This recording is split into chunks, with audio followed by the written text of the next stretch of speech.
this pot handle could get pretty warm for cutting things, and it snaps into place really nice, and that's looking pretty good.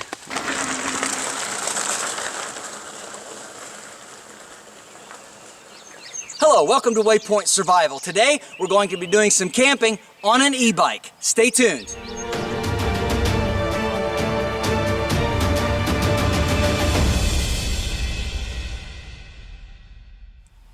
The e-bike that we're riding is the very powerful Himiway D5. It has an aerospace grade aluminum frame that is 2 times thicker than the average e-bike. It has a weight capacity of up to 400 pounds. It has an excellent rack that comes with the bike. I have my firewood in there, as well as a jug of water. The seat is very impressive. It is an upgraded and very comfortable seat. It's called the Cell Royal Saddle. The rear hub is where the electric motor is located. It has an upgraded 750 watts of power, which can go up to 1300 watts for those steep climbs and rugged terrain. It's very powerful and has 130 Nm of torque. Speaking of torque, in the center it has an excellent torque sensor.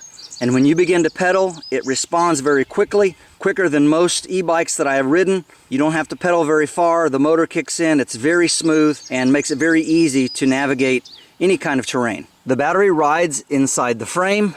It is lockable for safety and can go up to 80 miles on a charge. As you can see, I've been riding through some pretty wet and muddy terrain, but these Kenda all-terrain tires are perfect for both on and off-road riding. I also really like that it came with fenders, both front and rear, and they are full cover fenders, which has been very important today because it's been very wet and rainy. It has an excellent integrated headlight, as well as an excellent integrated taillight that works off the main battery. It also has a stoplight function when you pull the brake lever for either the front or the back brakes. Another feature that I really like about this bike is its integrated headlight, taillight, and a sensor. When it gets dark over top here, the light comes on. As soon as it gets brighter, it goes off. So when you're in darker weather, you don't have to worry about turning the headlight on or off.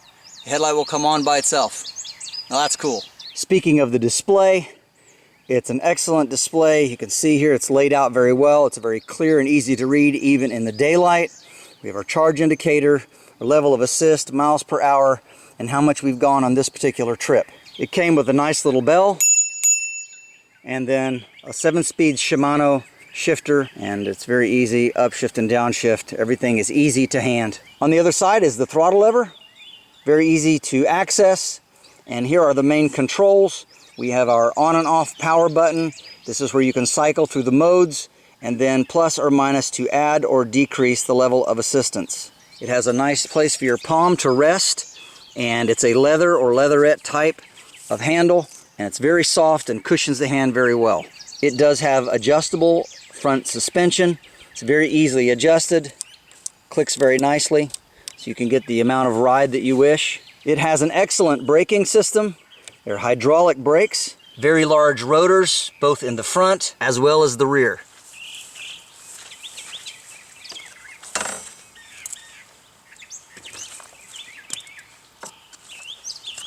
All in all, this is a powerful, well-built bike that is very affordable. It has all the torque that you need for any kind of terrain, a top speed of 20 miles an hour, and we're looking forward to getting out on an adventure, so stick with us as we continue.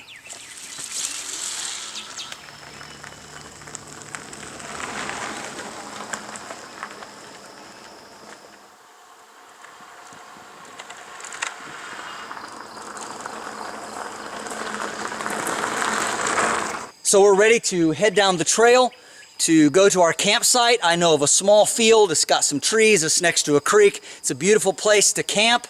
I also have some things in my backpack that I want to show you. You'll be interested to see what I'm packing for this trip, as well as the fact that I'm really enjoying this bike. It was a little bouncy on the road. The crate bounced a little bit on the rack, but other than that, just holds the weight beautifully. It's powerful, up and down hills, both on paved roads and gravel roads. Very happy with it.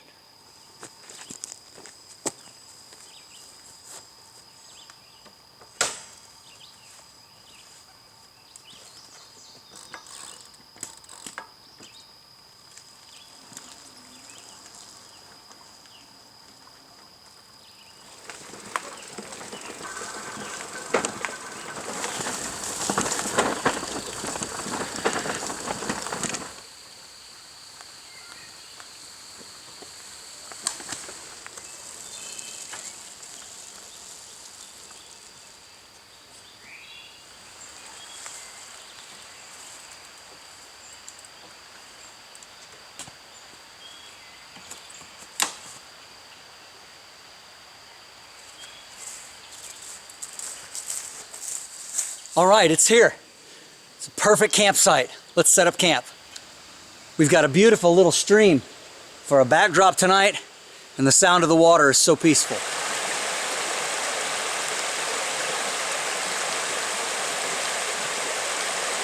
As we get ready to get into the pack for the evening, you'll notice that on the right side is my stainless steel water bottle, and on the left is my nylon military poncho. This, of course, is handy if it rains, so you keep it on the outside, as well as to cover the bike at night. On the very back of the pack, I have this reflective panel. This is an orange, hunter orange, blaze orange, whatever you want to call it. And I carry a few necessary items in here. First of all, a pair of gloves. This is very important, gathering firewood, or if I'm riding long distances, my hands kind of get tired. You can lose feeling in your fingers, so gloves are always good to have. And then also just some shopping bags for garbage bags, so that when I get done with my food and whatever I'm eating, I can just put the garbage in there and pack it out. But this is very important, especially if you're going to be around during hunting season or riding on the road. Opening up the pack, I have a hat. That's real nice. I can take off the bike helmet and put this on and give my bike helmet a chance to air out at night. There we go. That's much better. So getting into the main compartment here, obviously an egg carrier. It's always good to have. Carry your eggs, keep them from breaking, hopefully. Next is a down pillow, and it's very light, doesn't weigh very much, but sometimes all you need is just something to tuck in the crook of your neck like this, so you can sleep, and that makes a big difference. Like I said, it's not much of a pillow, but it sure helps. The next item is a packable jacket. I always take something like this. Even though I've got a poncho, this doubles as secondary rain gear, and sometimes if it gets cool in the night, even this time of year, it's easy to get chilled. But it fits really well, and it packs light, and again, it's something that can just add that extra layer of protection. You get chilled at night, you need some extra warmth, and for an overnight like this, you're not packing a whole bunch of clothes, so a windproof, waterproof layer is of utmost importance, and especially when you can pack it into a little small package.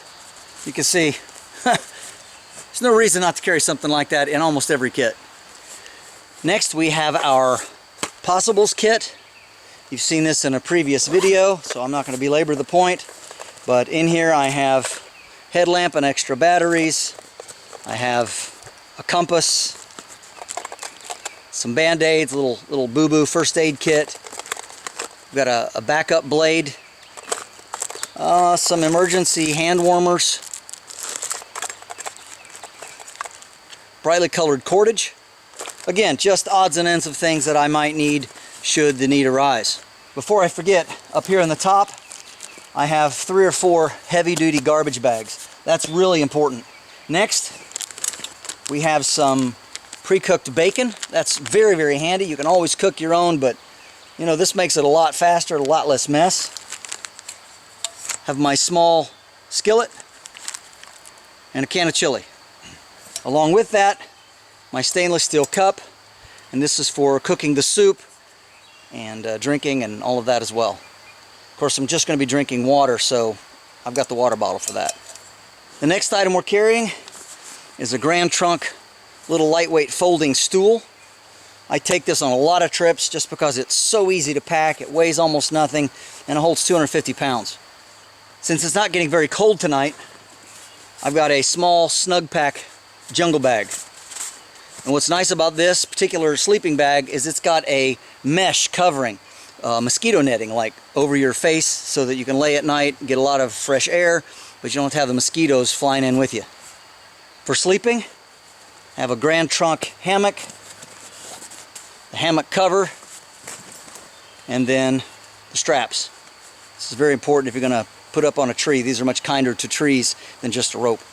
In the very back of the pack, there's a couple of pouches. In this side, I simply have a couple of cans of sardines, which I like very much. And I forgot to show you my eating tool. This is a spoon and a fork combination. Got a little bit of serration here for cutting things, and it snaps into place really nice. It's got plenty of length to it, and of course your can opener, bottle opener as well. So very handy. It folds up really nice, stainless steel, and it's got a little locking mechanism right here. You just push that in and it folds just like that. In the other pouch, it's my fire starting kit. A leather bag held together with a deer antler toggle. And in here I have ferro rod and striker. Get that out. See those? A little bit of cord attached. I have a small saw. And then some sticks of pine fatwood for fire starting. And we've got the hammock set up for the night. Of course, this is the rain fly. Under here is the hammock, and when we get in, the weight of our body will make this much lower. It's pretty well situated in case a storm comes in. There's an old fire pit here, so we're going to go ahead and use that. We've got our fire laid out already, and we're going to go ahead and get it started here.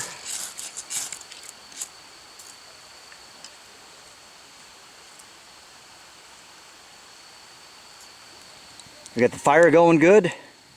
Got our chili ready to cook. Little stool set out.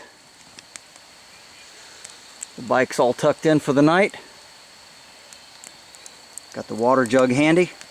So here's the whole campsite for the evening. Well, because it's so dark and it's getting late, I decided just to eat the sardines. And that's always a good thing to have along with you. Something that you can eat cold that doesn't require a lot of work or cleanup. And of course, in the morning, we can have bacon and eggs. As a matter of fact, often when I go camping, I try to have one meal extra. So I'll have enough for the night, I'll have enough for the morning, and then like one extra can of food or one extra freeze-dried meal. I find that that just gives me peace of mind, and if I get hungrier or if I decide to stay a little bit longer, then it's not a big deal. It's also helpful if someone comes along, you can share with them if they happen to want something to eat.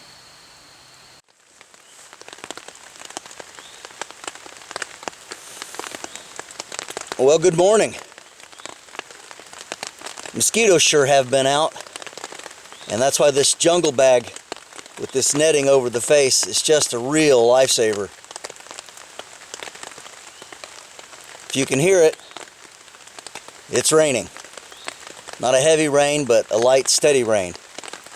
So we're going to get up and around and try to get the fire going again, hopefully before it gets heavier, and yeah, see if we can't get a little bit of breakfast and head out. Well, the fire is totally out, but I think we can get it going again. So here's a little trick for you. Keep a small Ziploc bag with you, and before you go to bed, fill it up with some dry twigs. That'll help you get your fire started in the morning if it's raining. And that's looking pretty good. We'll let it burn down to some coals so we can have some breakfast. The bike did very well last night. Again, it's always a good idea to have some sort of a cover if you think it might rain. Alright, we only brought a couple of eggs this trip. Not planning on being out a long time.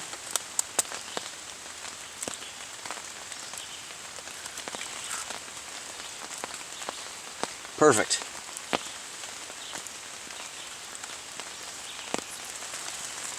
And we're going to add a little bit of salt. This is Redmond salt from ancient mines in the state of Utah. A couple of pinches spread around. That looks delicious. Another good reason why you want some gloves is this pot handle can get pretty warm. You go to flip things over. I already flipped it over once. It's looking pretty good. That's about done. Don't want to overcook them. Now we're going to take our pack of pre-cooked bacon and we're just going to lay it on top like this. And we'll let the heat from the fire and from the cooking egg, we'll let it warm it up just a little bit. And that saves us the trouble of needing to cook the bacon. It's already ready to go. All it needs is just a little warm up.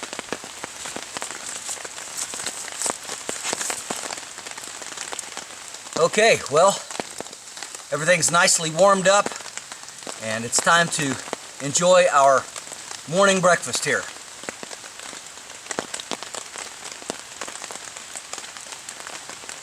Let's dig in.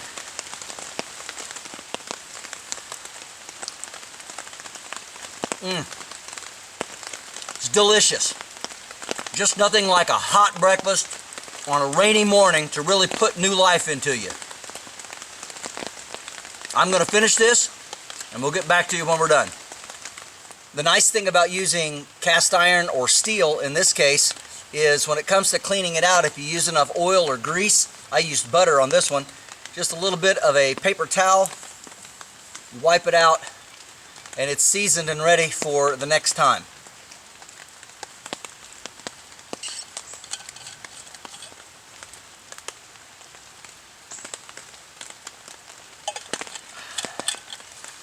Despite the rain, it's a beautiful morning.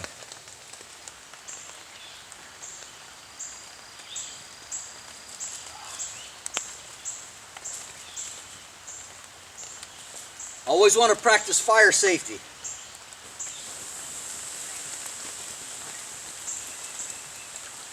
In case you're wondering, I already took the hammock down before I ate breakfast so that it wouldn't hang over my head while I was trying to sit under the shelter and eat during the rain.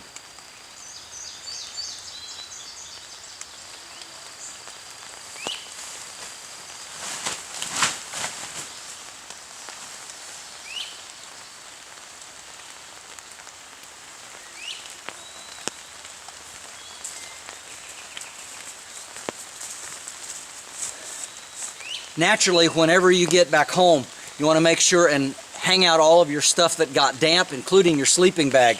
Make sure that everything airs out well before you put it away so that you don't end up with a lot of mildew. That could be a real problem. Camp is cleaned up, the fire is totally out, even left some extra firewood for the next person that wants to come along and camp. We do still have the poncho covering the bike. We'll leave that on to the last minute, and then we'll put it into the basket on the back. Now, if it does get really rainy, we can wear the poncho, and it will cover a good deal of not only ourselves, but the backpack and the bike too. So poncho's a really great thing to have. You just want to make sure it's not too long, that it might get tangled in the pedals. But most are not that long, so I think you'll be fine with the standard poncho. Thank you for watching the video, and a big thank you to Himiway for sending me the D5 to test out and try. Camping with an e-bike is a lot of fun. I encourage you to try it and check it out. There will be a link in the description box below where you can purchase your own D5 or any of the other models that Himiway offers. This is James Bender for Waypoint Survival. If you like this video, please give it a thumbs up. Also make sure and check out the links in the description box below just under the More button. While you're down there, you'll find a link where you can purchase your own Himiway D5. You'll also find our waypointsurvival.com link, and this is where you can sign up to take survival and bushcraft classes at our beautiful training facility in Southern Ohio. And if you haven't already done so, please subscribe to the channel. We'd really appreciate it. And when you do subscribe, make sure and press that bell button so that you can stay notified of all of our upcoming videos, and we'll talk to you next time.